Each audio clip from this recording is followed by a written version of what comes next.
the Prentice Allsup Heating and Air Coach's Corner, fueled by Donut Country and McDonald's on 101.9, 100.5, 1450, WGNSSports.com, and BigGTV.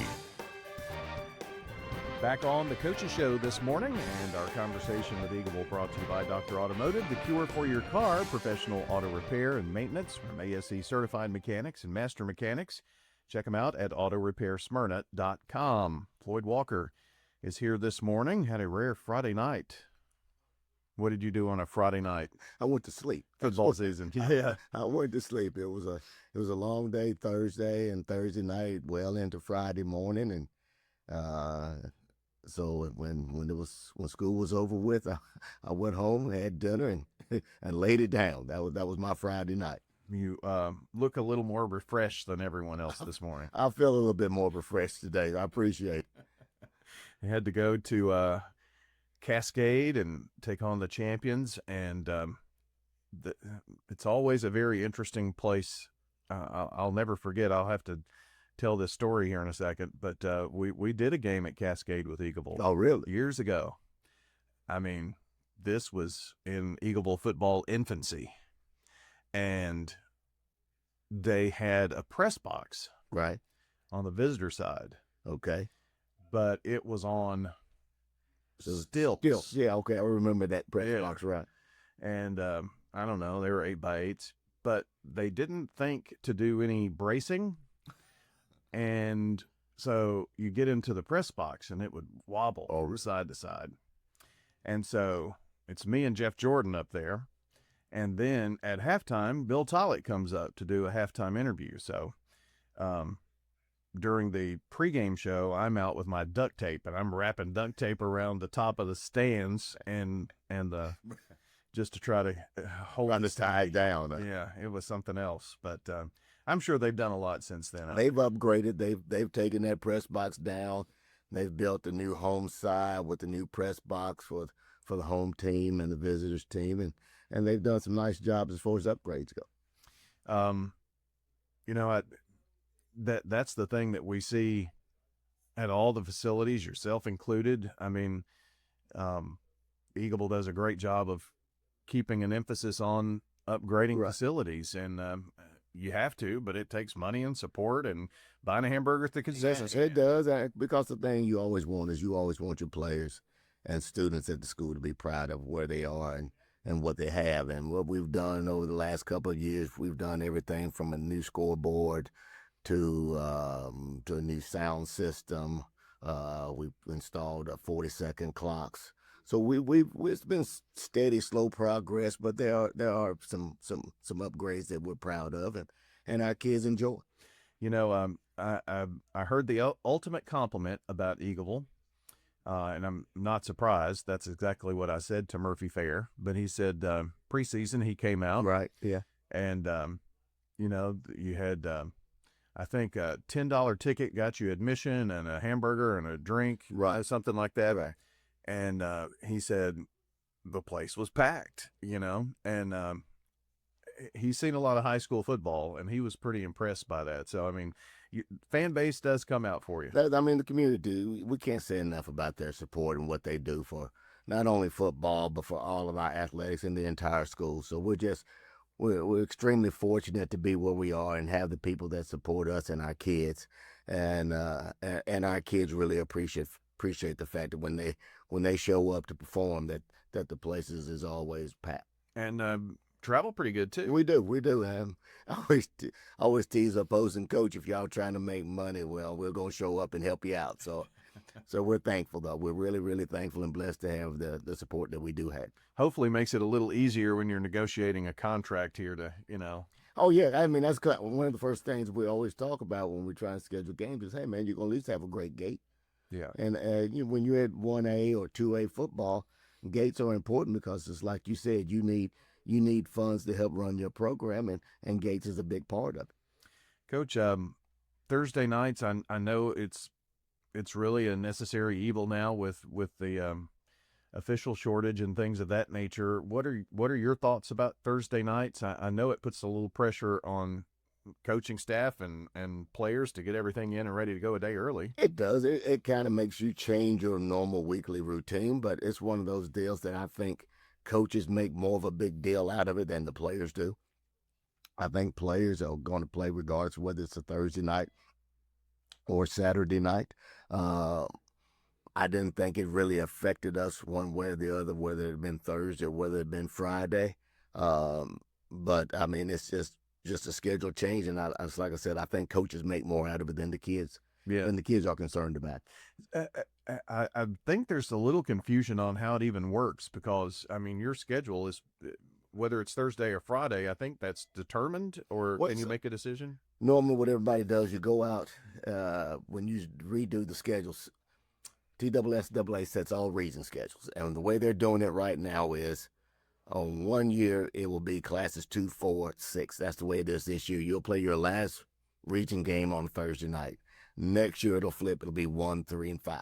Okay. So they're doing that now. What they'll also do is, if they feel like they're going to have a shortage of officials for a particular non-region game, they'll send something to both schools and they will say, hey, due to shortage of officials, you guys will have to play on Thursday night. We had that situation with community, and what we always try to do is, if there's an association that's got some officials that are available, we will request from TSSAA that we'll bring those officials in. We may have to pay them mileage and get it played on Friday night, but normally TSSAA does set those Thursday night games. Okay. I knew that it was 2, 4, and 6, but I thought it was flip-flopped, even year, it's even regions and odd, but it's opposite of that apparently. Right.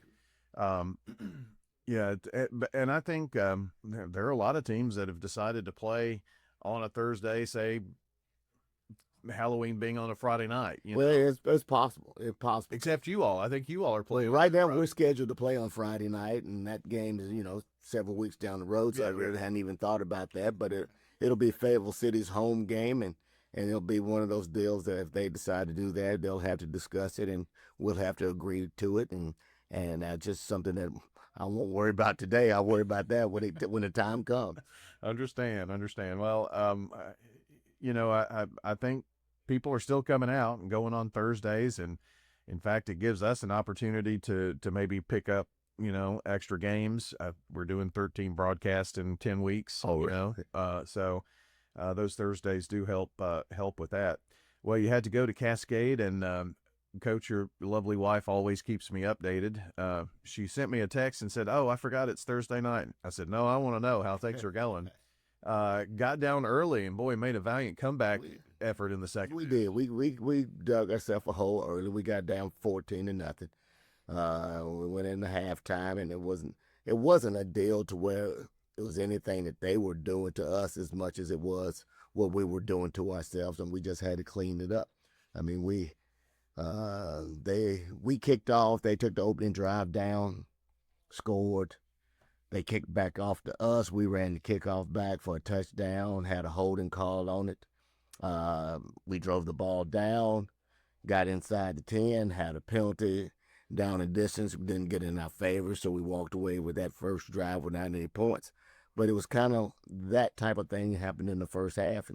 And went into halftime, it really wasn't a whole lot of panic. It was just a matter of fact that what we have to do is we had to play clean. We had to eliminate penalties, and we had to keep our emotions in check. And we were able to do those things. Coming out of the second half, we went straight down the field, drove the ball, put points on the board, and for the rest of the second half, I mean, the momentum started to shift a little bit. We just came up a little bit short. It's sometimes you don't know if it's, when you get behind like that, what's going to happen in the second half. But you felt pretty confident that your guys were going to bow up and give a good effort there. Well, I knew our guys were going to give effort. That's one thing I love about this group of kids. You can't ever question their effort. They're a fun group of kids to be around. They enjoy playing for one another. They love competing. And they did a good job of just understanding we don't need to panic. We talk about there's no 14-point play. So all we have to do is take it one play at a time and just do our job. And I know that's an old cliche, but do our job, keep our emotions in check, and you'll put points on the board. And once we got that first drive going and came up with 6 points, I mean, you could just feel how the momentum started to shift, and our kids just kept their foot on the gas the second half. So I guess it was 21-6. So after you scored, they scored again, and then started the fourth quarter at 21-14. Then they scored their last points, a field goal there, and to kind of walk us through what happened in your series after that. Well, we ended up going back down, and we having the ball, we're driving, going in to take the lead, because when it was 21-24, we got the ball. I think we got the ball somewhere in the neighborhood of maybe 2.5, 3 minutes to go on the clock, and we're taking it down. We're moving the ball. We're getting first down. We still got timeouts in our pocket. We got time on our side. It gets to a point we throw a pass, we complete a pass, and their self-inflicted wound showed up. We get a penalty for a block in the back after a pass has been completed.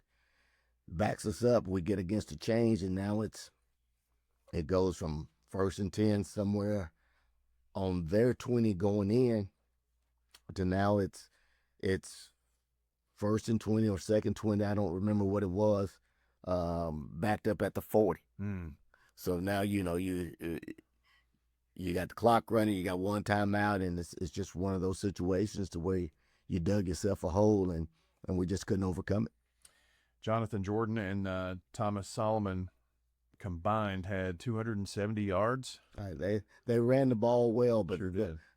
They'll get all the stat credit and all those things, but those five linemen and the 2 tight ends that we ended up going with, I mean, if you watch that film, they dominated the line of scrimmage, and I was so thankful that people like Mason Sear and Crimson Armstrong and Dylan Harrington and Aaron Ferns and Barrett Hudson, who's a true freshman for us, and David Harrison, and left Ben Bart, who was a tight end. Those guys really, really had a big, huge smile on their face and just enjoyed running the football, because the second half we didn't throw the football until late in the third quarter, and there was no need to, because we were getting somewhere in the neighborhood of 6 to 10 or more yards per carry. So we just rode on those offensive linemen and tight ends all night, and we almost pulled it out.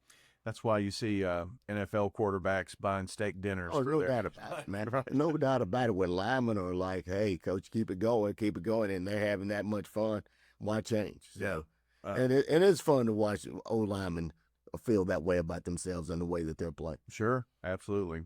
Well, I know you came up on the short end in that one, but I know you walk away with some things to work on. But I mean, the real schedule, I guess, is ahead, because we're going to stay in the region here for a bit. We start region play next Friday against Cornersville, and it'll be homecoming for us.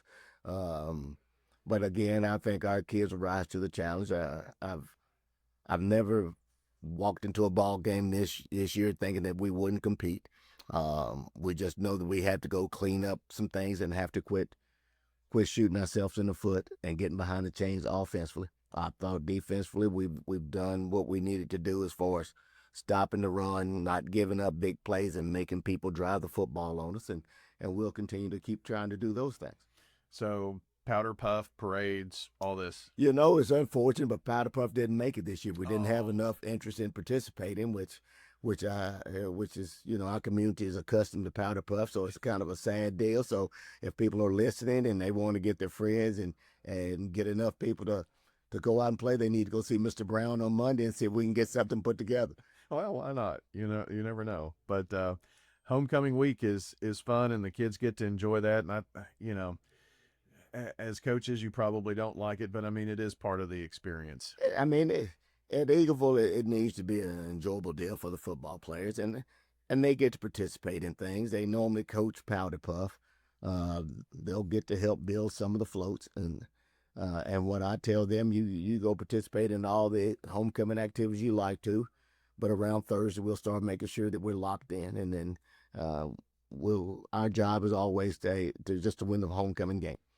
And, practice doesn't change. Nothing really changes. No, that's not going to change. Yeah. Only time it's going to change on Tuesday because the kids don't have to come to school Tuesday, and we'll move practice from 4 o'clock to 3 o'clock. But that's about the only change as far as practice. That's it. Well, Coach, I hope the community comes out. Got to sell more hamburgers and all that and stuff to keep things rolling out there. But I know it'll be a fun time. Cornersville coming in. Do you know anything about them much?